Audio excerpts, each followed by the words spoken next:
ấm thì nó đưa nó giữ thăng bằng nha. Đưa hai tay ra.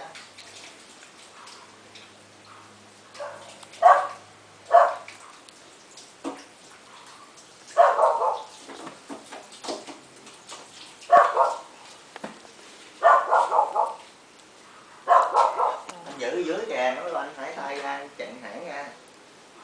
Ôm dưới đó. Đó.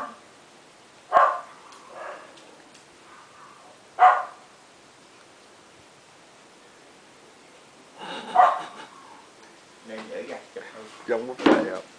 Quay phim mà. Con này có vậy không? Còn nó không có mình con này à. Con cũng vậy mà. Cỡ dữ lắm. Con gọc. Vậy.